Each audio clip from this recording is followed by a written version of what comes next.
Learn English easily. Chapter 1. The way David handled his parents' divorce.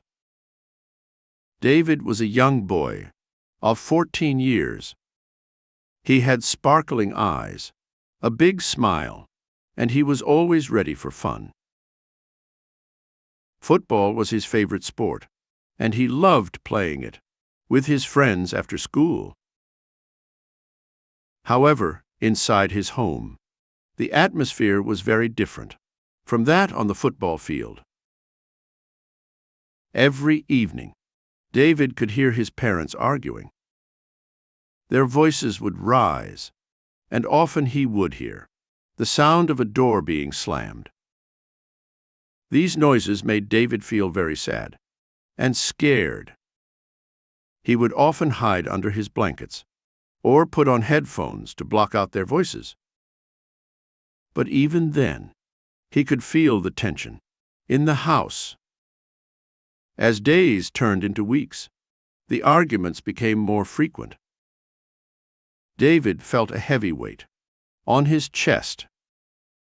He didn't understand why his parents couldn't be happy. He missed the old times when they would all go out for picnics or watch movies together. Now he often finds himself alone in his room, trying to escape from the reality of his home. One day, his parents sat him down on the living room couch. They looked very serious. They told David they had decided to get a divorce. This meant they would no longer live together as a family.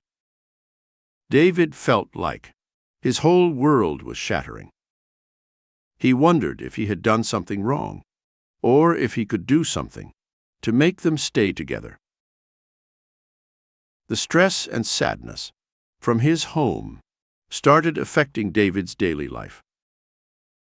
He felt a constant sadness, like a cloud was always over him. He didn't feel like laughing or playing anymore. Even his favorite sport, football, didn't seem fun. He would sometimes forget to eat and find it hard to sleep.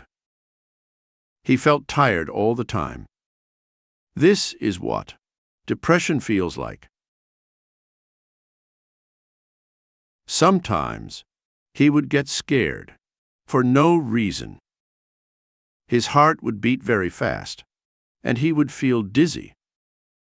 He would worry about small things and feel like something bad was about to happen. This is what anxiety feels like. At school, David's grades began to drop. He couldn't concentrate on his studies. He stopped talking to his friends and sat alone during lunch. His teacher, Mrs. Clark, noticed these changes in David. She was worried about him. One day, after class, she gently asked him if everything was okay at home. David tried to hold back his tears, but they flowed down. He told Mrs. Clark about his parents' fights and their decision to get a divorce.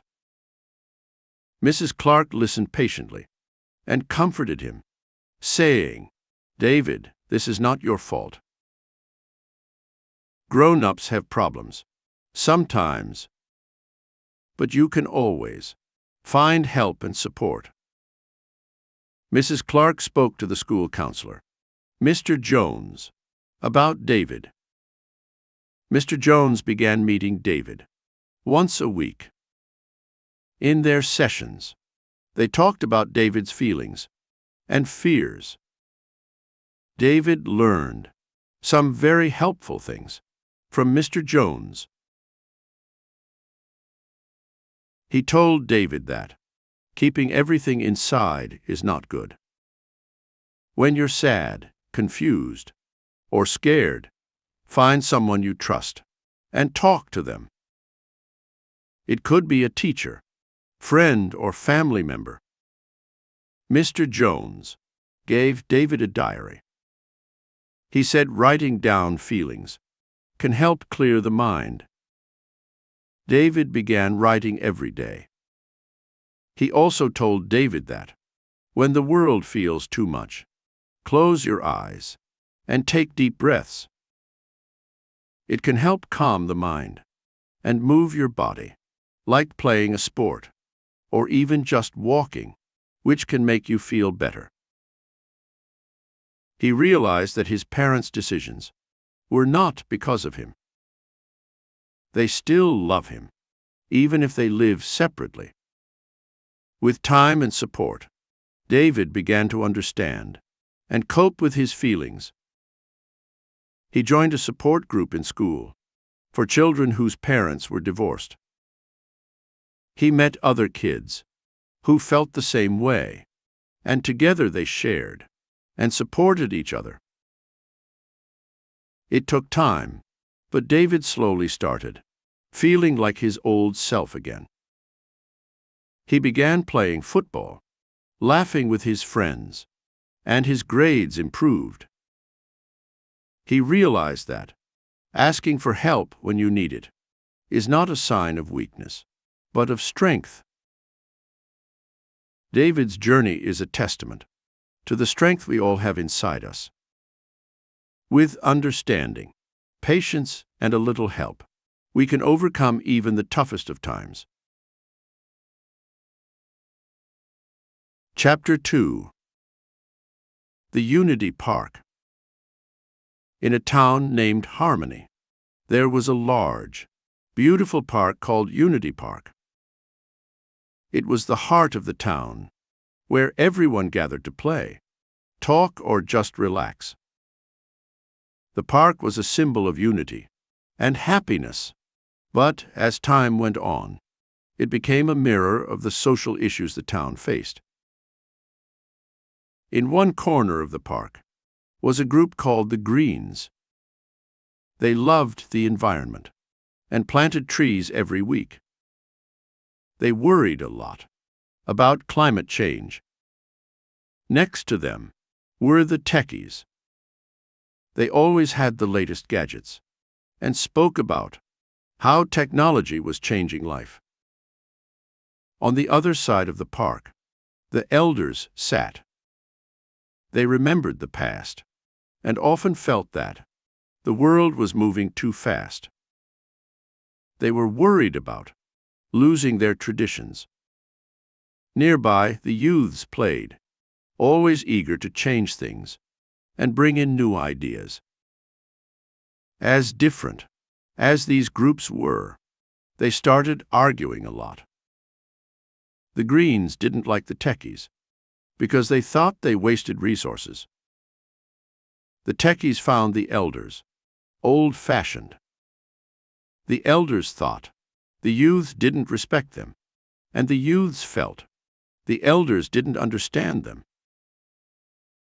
One day, a big storm hit Harmony. Unity Park's trees fell, benches broke, and the beautiful fountain in the middle stopped working. The park was a mess. This was a turning point for the people of Harmony. Everyone was sad to see their beloved park in such a state. Lucy, a young girl from the youths, had an idea. Why don't we all come together and fix the park? Each group has something special to offer. The Greens knew which trees to plant and where. The Techies set up a system to water the plants using saved rainwater. The elders shared stories of the original design of the park, and with their guidance, the youths made beautiful paintings and designs everywhere. As days turned into weeks, not only was Unity Park repaired, but it was better than before. And the best part, everyone started understanding each other a bit more. The Greens realized that technology could be used to save the environment. The Techies started making eco-friendly gadgets. The elders and youths started a program where they shared stories and skills, building a bridge between the past and the future. Unity Park became lively again. But now, it wasn't just a place to relax. It was a place where people learned, shared, and grew together. The people of Harmony realized that they might have different views, but they all wanted the same thing: a happy and healthy town. And so, through the challenges they faced, the people of Harmony learned the importance of understanding, collaboration, and unity. They remembered that, like the trees in Unity Park, they were stronger when they stood together. Thanks for watching. If you like this video, make sure to subscribe for more.